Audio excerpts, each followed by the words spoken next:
একদা আল্লাহর রাসূল সাল্লাল্লাহু আলাইহি ওয়াসাল্লাম পাহাড়ের চূড়ায় বসে উম্মতের জন্য কাঁদতেছেন। এমন তো অবস্থায় তিনি জিব্রাইল আলাইহিস সালাম এর মাধ্যমে জানতে পারলেন যে তার প্রিয় সাহাবী হযরত বিলাল রাদিয়াল্লাহু তাআলা আনহু মাত্র আর 7 দিন বাঁচবেন। 7 দিন পর তিনি ইন্তিকাল করবেন।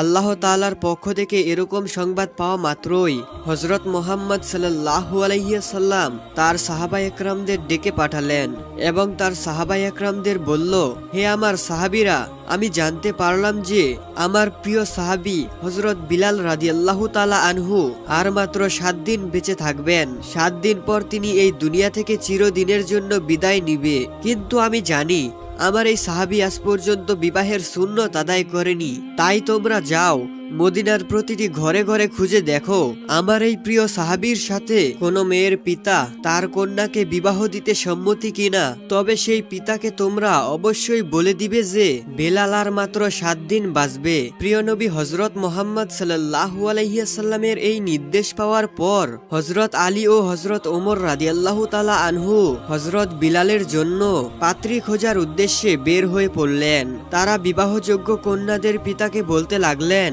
আমাদের প্রিয় নবী হযরত মুহাম্মদ সাল্লাল্লাহু আলাইহি ওয়াসাল্লাম তার প্রিয় সাহাবী হযরত বিলাল রাদিয়াল্লাহু তাআলা আনহু এর জন্য একটি পাত্রী খুঁজছেন। আপনারা কেউ কি আপনাদের কন্যাদের হযরত বিলালের সাথে বিয়ে দিতে রাজি আছেন? আমরা অবশ্যই প্রিয় নবী হযরত মুহাম্মদ সাল্লাল্লাহু আলাইহি ওয়াসাল্লাম এর প্রিয় সাহাবী হযরত বিলাল রাদিয়াল্লাহু তাআলা আনহু এর সাথে আমাদের কন্যাদেরকে বিয়ে দিতে চাই, কারণ এইটা তো আমাদের জন্য এক বিশাল সৌভাগ্যের ব্যাপার। তখন হযরত ওমর ও হযরত আলী রাদিয়াল্লাহু তাআলা আনহু তাদেরকে জানালেন, এই বিষয়টি তোমরা অবশ্যই জেনে রেখো, বিলাল রাদিয়াল্লাহু তাআলা আনহু আর মাত্র 7 দিন বাঁচবেন। তোমাদেরকে এইটা জেনেই তোমাদের কন্যাকে বিলাল রাদিয়াল্লাহু তাআলা আনহু এর সাথে বিবাহ দিতে হবে, কারণ আমাদের প্রিয় নবী হযরত মুহাম্মদ সাল্লাল্লাহু আলাইহি ওয়াসাল্লাম এই সংবাদটিও তোমাদেরকে জানিয়ে দিতে বলেছেন। এই কথা জানার পর সকল কন্যার পিতারা বলল, বিলাল যদি আর 7 দিন বাঁচে তাহলে আমাদের কন্যাকে বিলালের সাথে বিয়ে দেব না। আমরা কোনোভাবেই চাই না যে আমাদের কন্যা আর মাত্র 7 দিন পরেই বিধবা হয়ে যাক। অতঃপর হযরত বিলাল রাদিয়াল্লাহু তাআলা আনহুর মৃত্যুর ঘটনা বলায় কোনো উপস্থিত কন্যার পিতা তার কন্যাকে বিলালের সাথে বিয়ে দিতে সম্মতি না। এরপরে হযরত আলী ও হযরত ওমর রাদিয়াল্লাহু তাআলা আনহু মদিনার পথে পথে বিভিন্ন জায়গায় হযরত বিলাল রাদিয়াল্লাহু তাআলা আনহু এর জন্য কন্যা খুঁজতে শুরু করলেন। কিন্তু তারা হাজারো খোঁজার পরেও হযরত বিলাল রাদিয়াল্লাহু তাআলা আনহুর জন্য কোনো মেয়ে খুঁজে পাচ্ছিল না। খুঁজতে খুঁজতে তারা একটা সময়ে জঙ্গলে পৌঁছে গেলেন। যে দেখেন এই জঙ্গলে একজন লোক ঝোপড়ি নির্মাণ করছে। তাকে হযরত ওমর ও হযরত আলী রাদিয়াল্লাহু তাআলা আনহু জিজ্ঞাসা করলেন, আপনার কি বিবাহযোগ্য কোনো কন্যা আছে? তাদেরকে দেখে ওই ব্যক্তি বলল, হে আল্লাহর প্রিয় বান্দাগণ, আপনারা আমার মতো নিতান্তই একজনের বাড়িতে কেন আগমন করলেন? আমি কি জানতে পারি? প্রতি উত্তরে তারা বলল, আমরা আমাদের প্রিয় নবী হযরত মুহাম্মদ সাল্লাল্লাহু আলাইহি ওয়াসাল্লাম এর নির্দেশে হযরত বিলাল রাদিয়াল্লাহু তাআলা আনহু এর জন্য একজন পাত্রীর সন্ধানে এসেছি। তখন সেই ব্যক্তি বলল, যদি তাই হয় তাহলে আমার একজন উপযুক্ত কন্যা রয়েছে। আল্লাহর রাসূল হযরত মুহাম্মদ সাল্লাল্লাহু আলাইহি ওয়াসাল্লাম এর প্রিয় সাহাবী হযরত বিলাল রাদিয়াল্লাহু তাআলা আনহুর মতো একজন সাহাবীর কাছে আমার কন্যাকে যদি বিয়ে দিতে পারি তাহলে তো মনে করি সেটা আমার জন্য এক সৌভাগ্যের বিষয়। এরপর হযরত আলী ও হযরত ওমর রাদিয়াল্লাহু তাআলা আনহু সেই কন্যার পিতাকে উদ্দেশ্য করে বললেন, দেখুন একটি শর্ত আছে। আমাদের প্রিয় নবী হযরত মুহাম্মদ সাল্লাল্লাহু আলাইহি ওয়াসাল্লাম বলেছেন আপনাকে যেন সেই বিষয়টি জানাই। হযরত বিলাল রাদিয়াল্লাহু তাআলা আনহু আর মাত্র 7 দিন বাঁচবে, এরপরে তিনি দুনিয়ার মায়া ত্যাগ করে চলে যাবে। এই কথা শুনে ওই ব্যক্তিটি বলল, না, তাহলে আমি আমার মেয়েকে হযরত বিলাল রাদিয়াল্লাহু তাআলা আনহু এর সাথে বিবাহ দেব না। 7 দিন পরে আমার মেয়ে বিধবা হবে, এইটা আমি চাই না। কিন্তু এই 3 জনের কথা দূর থেকে ওই লোকটির মেয়ে শুনেছিল। সেই মেয়ে পিতার মুখে এমন কথা শোনা মাত্রই এগিয়ে এলো। সে শুনলো তার পিতা প্রিয় নবী সাহাবীর সাথে তার বিবাহ বাতিল করে দিচ্ছেন। তখন মেয়েটি কাছে এসে বলল, আব্বাজান, আমি এই বিয়েতে রাজি আছি। আপনি কিভাবে এত বড় একটি বিবাহের পয়গাম প্রত্যাখ্যান করতে পারলেন, যে পয়গাম আল্লাহর প্রিয় নবী রাসূল করিম সাল্লাল্লাহু আলাইহি সাল্লাম নিজ থেকে পাঠিয়েছেন? আব্বাজান, আমার জীবনে যত কষ্টই আসুক না কেন, আমাদের প্রিয় নবী হযরত মুহাম্মদ সাল্লাল্লাহু আলাইহি সাল্লামের ইসলামের এই আদেশ, এই নির্দেশ পালন করতে চাই। এরপর আল্লাহর রাসূল সাল্লাল্লাহু আলাইহি সাল্লামের প্রিয় সাহাবী হযরত বিলাল রাদিয়াল্লাহু তাআলা আনহুর সঙ্গে ওই মেয়েটির বিবাহ সম্পূর্ণ হয়ে গেল। হযরত বিলাল রাদিয়াল্লাহু তাআলা আনহু তার নববধূকে বললেন, হে প্রিয় স্ত্রী, তোমার কাছে আমি জানতে চাই, আমি আর 7 দিন বাঁচবো এই পৃথিবীতে, এটা জানার পরেও তুমি কেন আমাকে বিবাহ করলে? 7 দিন পরেই তো তুমি বিধবা হয়ে যাবে। তখন নববধূ বলল, হে আমার প্রিয় স্বামী, আপনি শুনুন, আমি আমার জীবন দিয়ে হলেও আল্লাহর নবী হযরত মুহাম্মদ সাল্লাল্লাহু আলাইহি সাল্লাম এর এই নির্দেশটুকু পালন করব, আর এই নির্দেশ পালনের মাধ্যম দিয়ে আমি নিজেকে ধন্য মনে করছি। আর আপনার মতন আল্লাহর নবী হযরত মুহাম্মদ সাল্লাল্লাহু আলাইহি সাল্লাম এর প্রিয় সাহাবীকে স্বামী হিসাবে পাওয়ার জন্য আমি নিজেকে সৌভাগ্যবান বলে মনে করছি। হযরত বিলাল রাদিয়াল্লাহু তাআলা আনহু যেই দিন মৃত্যুবরণ করবেন, সেই দিন তার বিবিকে বললেন, হে বিবি, আজ রাতে আমি ইন্তিকাল করব। ইন্তিকালের পূর্বে আমার মনে হচ্ছে আমি কিছু রুটি ভক্ষণ করব। তুমি প্রতিবেশীর বাড়ি থেকে কিছু আটা এনে আমার জন্য রুটি তৈরি করো। হযরত বিলাল রাদিয়াল্লাহু তাআলা আনহু এর কথা মতো আর স্ত্রী মোট 60টি রুটি তৈরি করলো। এই রুটিগুলো হযরত বিলাল রাদিয়াল্লাহু তাআলা আনহু এর সামনে রাখলেন। এমন সময় ঘরের বাইরে একজন ভিক্ষুক ডাক দিয়ে বললেন, হে বাড়ির কর্তা, আমি আজকে কয়েকদিন যাবত কিছুই খাইনি, আমি প্রচন্ড ক্ষুধার্ত, দয়া করে আমাকে কিছু খাবার দান করুন। হযরত বিলাল রাদিয়াল্লাহু তাআলা আনহু যখন দেখলেন তার দরজার সামনে একটি ভিক্ষুক মৃত্যুর আগের শেষ ইচ্ছাটাও পূরণ না করে সেই ভিক্ষুককে রুটিগুলো দিয়ে দিলেন। ভিক্ষুক হযরত বিলাল রাদিয়াল্লাহু তাআলা আনহু এর ঘরের সামনে সেই রুটিগুলো ভক্ষণ করতে শুরু করলো। তখনই হযরত বিলাল রাদিয়াল্লাহু তাআলা আনহু এর জান কবজের সময় হয়ে গেল। তখনই মালাকুল মাউত আজরাইল ফেরেশতা উপস্থিত হলেন। আজরাইল ফেরেশতা যখন জান কবজ করার জন্য হযরত বিলাল রাদিয়াল্লাহু তাআলা আনহু এর ঘরে যাবেন, তখন সে দেখতে পেলেন ঘরের দরওয়াজার সামনে একজন ফকির পথ আটকে বসে আছে। তখন আজরাইল আলাইহিস সালাম বললেন, হে ফকির, তুমি এইভাবে ঘরে ঢোকার পথ আটকে আছো কেন? আমাকে ঘরের ভিতরে প্রবেশ করতে দাও। আল্লাহ রব্বুল আলামিন আমাকে আদেশ করেছে আমি যেন প্রিয় নবীজি হযরত মুহাম্মদ সাল্লাল্লাহু আলাইহি সাল্লাম এর প্রিয় সাহাবী হযরত বিলাল রাদিয়াল্লাহু তাআলা আনহু এর জান কবজ করে নিয়ে যাই। তখন সেই ফকির আজরাইলকে বলল, তুমি কি জানো না কারো খাবারের সময় কাউকে বিরক্তি করতে হয় না? তুমি কি দেখতে পাচ্ছ না আমি এইখানে বসে রুটি খাচ্ছি? যখন কোনোভাবেই সেই ফকির দরওয়াজা ছেড়ে যাচ্ছিল না, তখন হযরত আজরাইল ফেরেশতা আল্লাহর দরবারে ফিরে এসে বললেন, হে আল্লাহ, আমি আপনার প্রিয় নবীর প্রিয় সাহাবী হযরত বেলালের জান কবজ করতে গিয়েছিলাম, কিন্তু ঘরে ঢুকতে পারিনি, কারণ ঘরে ঢোকার রাস্তায় একজন ফকির বসে রুটি খাচ্ছিল। আমি তাকে অতিক্রম করে ওইখানে যেতে পারি নাই।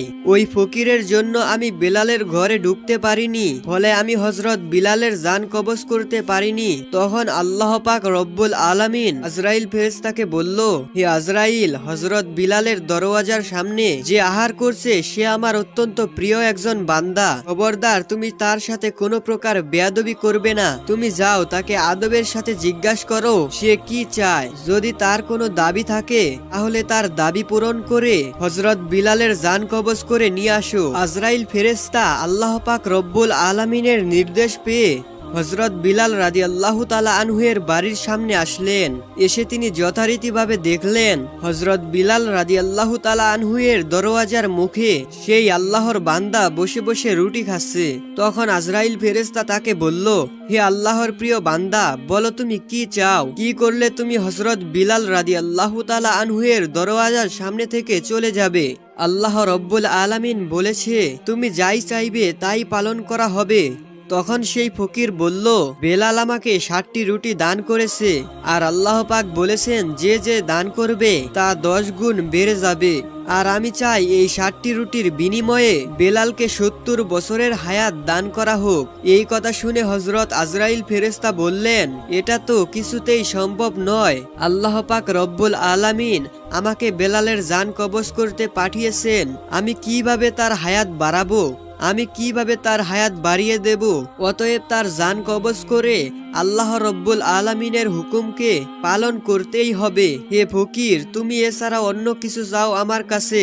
এছাড়া তুমি যা চাইবে তাই আল্লাহ রব্বুল আলামিন তোমাকে দান করবেন। তখন সেই ফকির বলল, দেখো, আমি এছাড়া আর কিছুই চাই না। দুনিয়ার কোনো ধন সম্পদ, পার্থিব সুখ শান্তি কোনো কিছুই আমি চাই না। আমাদের প্রিয় নবী হযরত মুহাম্মদ সাল্লাল্লাহু আলাইহি ওয়াসাল্লাম এর প্রিয় সাহাবী হযরত বিলাল রাদিয়াল্লাহু তাআলা আনহু এর হায়াত 70 বছর পর্যন্ত বৃদ্ধি করে দেওয়া হোক। তখন আজরাইল আলাইহিস সালাম বললেন, তোমার এই দাবি আমি কোনোভাবেই পালন করতে পারবো না। আল্লাহ পাক রব্বুল আলামিন বিলালের জান কবজ করতে আমাকে পাঠিয়েছেন, অতএব আমাকে তার জান কবজ করতেই হবে। তখন সেই ফকির বলল, আল্লাহ পাক রব্বুল আলামিন পারেন না, এমন কোনো জিনিসই নেই। আল্লাহ পাক রব্বুল আলামিন যদি বেলালের হায়াত 70 বছর পর্যন্ত বৃদ্ধি না করেন, তাহলে আমি 70 বছর পর্যন্ত হযরত বেলালের দরওয়াজার মুখে বসে আমি রুটি খাবো। এভাবে বসে তুমি হযরত বেলালের ঘরে প্রবেশ করতে পারবে না, আর তার জানও কবজ করতে পারবে না, কারণ আমি এইখান থেকে সরব না। আমাদের প্রিয় নবী হযরত মুহাম্মদ সাল্লাল্লাহু আলাইহি ওয়াসাল্লাম বলেছেন, এই দুনিয়াতে আল্লাহ তাআলার এমন কিছু বান্দা রয়েছে, যদি তারা আল্লাহ তাআলার নামে শপথ করে এমন কথা বলে দেন, তবে আল্লাহ তাআলা অবশ্যই সেই বান্দা বান্দির দাবি পূরণ করবেন। হযরত বিলালের দরওয়াজার সামনে যেই ফকিরটি বসেছিল, সে আর কেউই ছিল না, সে আল্লাহর রাসূলের পাগল হযরত ওয়াসকরিনী রাদিয়াল্লাহু তাআলা আনহু। ওয়াসকরিনী রাদিয়াল্লাহু তাআলা আনহু যখন হযরত বিলালের হায়াত বৃদ্ধি করার দাবি করলেন, তখন আল্লাহ রব্বুল আলামিন এই দাবি পূরণ না করে আর পারলেন না। তখন আল্লাহ রব্বুল আলামিন আজরাইল ফেরেশতাকে ডেকে বললেন, হে আজরাইল, আমার প্রিয় বান্দা ওয়াসকরিনী একটি দাবি করে বসেছে, আর আমার এই প্রিয় বান্দার দাবিটা পূরণ করব না, এইটা কি করে সম্ভব? হে মালাকুল মাউত আজরাইল ফেরেশতা, তুমি ফিরে আসো। আমি আমার বান্দা ওয়াসকরিনীর দাবি মঞ্জুর করলাম। হযরত বিলালের হায়াত আমি 70 বছর পর্যন্ত বাড়িয়ে দিলাম। এর কিছুদিন পরের কথা, একদিন ওয়াসকরিনী রহমাতুল্লাহি আলাইহি কিছু সংখ্যক লোকের সাথে একবার জাহাজে সফর করছিলেন। জাহাজটি যখন সমুদ্রের মাঝপথে আসলো, তখন প্রচন্ড ঝড় বৃষ্টি শুরু হয়ে গেল। সকলেই ভাবতে লাগলো জাহাজটি হয়তো কিছুক্ষণের মধ্যেই সমুদ্রের মাঝখানে তলিয়ে যাবে। তাই তারা চিৎকার করে আল্লাহ রব্বুল আলামিনের কাছে দোয়া করতে লাগলো। তখন তারা দেখতে পেল প্রচন্ড ঝড় বৃষ্টির মাঝে একজন ফকির সমুদ্রের পানিতে নেমে গেল।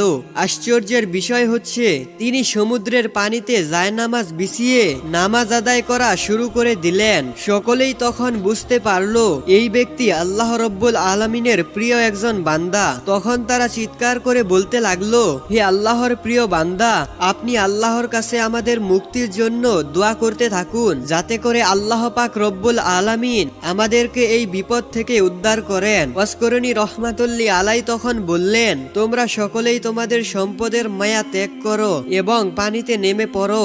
যদি তোমরা মালামালের মায়া ত্যাগ করে পানিতে নামতে পারো, তাহলে আল্লাহ রব্বুল আলামিন তোমাদের জীবন রক্ষা করবেন, আর যদি তোমরা এটা না করো, তাহলে তোমরা জাহাজ ডুবে মারা যাবে। ফকিরের এই কথাগুলো জাহাজের অনেক মানুষই বিশ্বাস করছিল না। তারা মনে করছিল, তারা যদি তার কথায় সমুদ্রের পানিতে নেমে যায়, তাহলে সমুদ্রের পানিতে নেমে অচিরেই মৃত্যুবরণ করবে। আবার তারা এও দেখতে পাচ্ছিল যে এই জাহাজে যদি তারা থাকে, তাহলে কিছুক্ষণ পরেই এই জাহাজ তলিয়ে যাবে, তখন তারা সেইখানে মৃত্যুবরণ করবে। তাই তারা সেই দরবেশের কথা মতো তারা মালামালের মায়া ত্যাগ করে জাহাজ থেকে সমুদ্রের পানিতে নেমে গেল। তারা সমুদ্রের পানি থেকে নিচে নেমে আশ্চর্য হয়ে দেখতে পেল যে তারা সমুদ্রের পানিতে তলিয়ে যাচ্ছে না এবং জাহাজটি সমুদ্রের পানিতে ডুবে গেছে। তখন সেই দরবেশ বলল, হে আল্লাহর প্রিয় বান্দারা, আপনারা আপনাদের মালামালের মায়া ত্যাগ করে সমুদ্রের পানিতে নেমে গেছেন, এজন্য আল্লাহ পাক রব্বুল আলামিন আপনাদেরকে জীবন দান করেছেন। আপনারা যদি আপনাদের মালামালের মায়া ত্যাগ না করে সেই জাহাজে থাকতেন, তাহলে আপনারা সকলেই জাহাজ সহ পানিতে ডুবে মারা যেতেন। তারপরে সেই ফকির তাদের সকলকে নিয়ে সমুদ্রের কিনারায় এসে উপস্থিত হলো। তখন তারা সেই ফকিরের কাছে আরজ করলো, হে আল্লাহর প্রিয় বান্দা, আমরা এই মালামালগুলি নিয়ে যাচ্ছিলাম গরিব দুঃখীদের দেওয়ার জন্য। আমরা যদি আবার সেই মালামালগুলি ফিরে পেতাম তাহলে গরিব দুঃখীদের মাঝে পুনরায় বন্টন করে দিতে পারতাম। তারপরে সেই ফকির বলল, তোমরা যদি সেই মালামালগুলি ফিরে পাও তাহলে কি সত্যিই তোমরা গরিব দুঃখীদের মাঝে বন্টন করে দেবে? তখন তারা বলল, হ্যাঁ সত্যিই বলছি দেব। আমরা যদি সেই মালামালগুলি ফেরত পাই মালামালগুলি তাহলে আমরা গরিব দুঃখীদের মাঝে বন্টন করে দেব। এরপর সেই ফকির দুই হাত তুলে আল্লাহ তাআলার দরবারে ফরিয়াদ করলো, হে আল্লাহ, আপনি তাদের মালামাল সহ জাহাজটিকে ফেরত দিয়ে দিন। আল্লাহর দরবারে তার এই দোয়ার সাথে সাথে সকলেই দেখতে পেল সেই জাহাজটি সমুদ্রের কিনারায় ভেসে উঠেছে। এই দৃশ্য দেখে তারা সকলেই অবাক হয়ে গেল এবং আল্লাহ পাক রব্বুল আলামিনের দরবারে অসংখ্য অসংখ্য শুকরিয়া আদায় করলো। প্রিয় দর্শক, এতক্ষণ যেই ফকিরের কথা বলছি সেই ফকির হচ্ছে হযরত ওয়াস করনী রহমাতুল্লাহি আলাইহি। তো বন্ধুরা, ভিডিওটি যদি আপনাদের কাছে ভালো লেগে থাকে তাহলে অবশ্যই ভিডিওটিতে লাইক দিয়ে ও চ্যানেলটিকে সাবস্ক্রাইব করে রাখুন। আসসালামু আলাইকুম ওয়া রাহমাতুল্লাহ।